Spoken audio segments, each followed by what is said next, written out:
Hey, what's up, guys? It's Bakes here with day number 24 of my 31 Days of Horror. Today's movie is one from 2019. It's one that a lot of people had so much fun with, and as did I.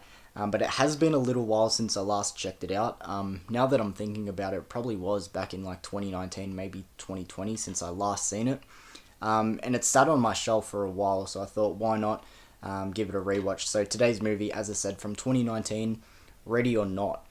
Now, as usual, before I go through my thoughts of this movie, we'll quickly get into the plot. So, in this movie, we have our lead, Grace, who is getting married to her fiance, and her fiance's family is like ridiculously rich, and they're also very unique individuals. But they made their fortune from selling board games and novelty games along those lines, and they have this family tradition that's been going on for decades where when someone marries into the family, at midnight on their wedding day, they play a game. And they have this whole backstory behind it, which is actually pretty cool. It was essentially like far back in time, one of their ancestors made this deal with the devil, essentially, this Mr. LaBelle character. And Mr. LaBelle was the one that gave the family their fortune and everything. But now they play these games at midnight when someone marries into the family to sort of return the favor. And the game that Grace ends up being picked for her is hide and seek. And now she has to survive the night till dawn while the rest of the family tries to hunt her down. So it's one of those sort of stories. I'll leave it there. Let's get into my thoughts of 2019's Ready or Not.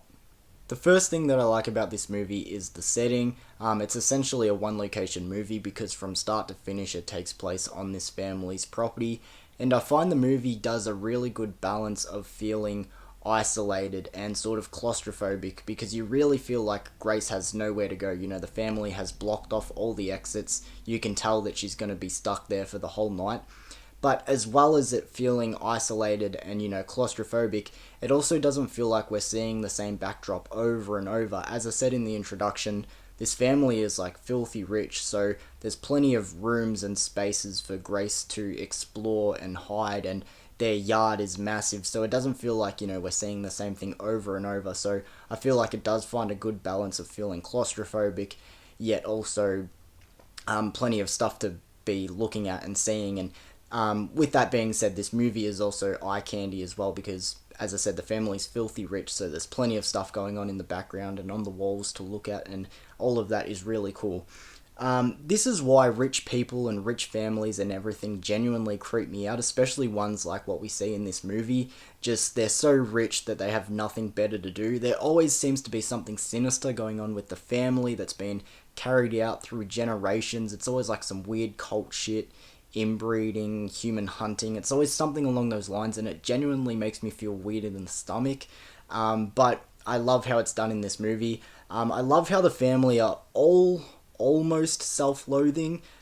They hate one another, but they stand by what they do for particular reasons that I guess we'll get into later, or maybe not because it sort of goes into spoilers. But this movie I didn't say in the introduction as well, but it's a very dark comedy. Yes, there's lots of brutal moments in this movie, but there's also a lot of laughs, and a lot of that comes across from the family. There's this one chick, she's the sister, and she keeps fucking everything up, and she's like coked up all the time. How come I know so many chicks in real life just like her, like constantly complaining that they can do nothing right, and yeah, I don't know. I just genuinely know so many people like that. But a lot of the comedy in this movie comes from the family, even though they're doing such a terrible thing to a genuinely good person. It does come across as quite funny as well. So they find a good balance again of the brutality and the humour. So getting into our lead performance in this movie, Grace, played by Australian actress Samara Weaving. We've had some beautiful and talented actresses come out as of recent time here in Australia. Samara Weaving, Margot Robbie are just two obvious ones that come to mind straight away, but us Australians, we're breeding them well.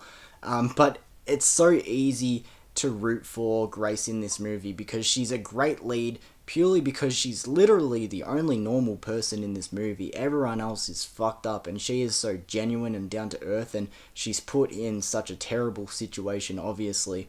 But over time, you've started to hear Samara Weaving's character, Grace, in this movie sort of become a modern final girl icon. You know, this movie's from 2019, 4 years since its release, and already so many people are talking about, what a great final girl she was in this movie.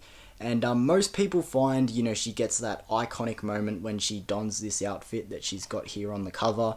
She cuts her dress short so she's not tripping over. She slashes some ammo over her shoulder. She chucks on her sneakers, easier to get around. And yes, it's a very iconic moment in this movie, but the part where it really peaks for me is sort of towards the end of the movie. It's almost right at the end of the film.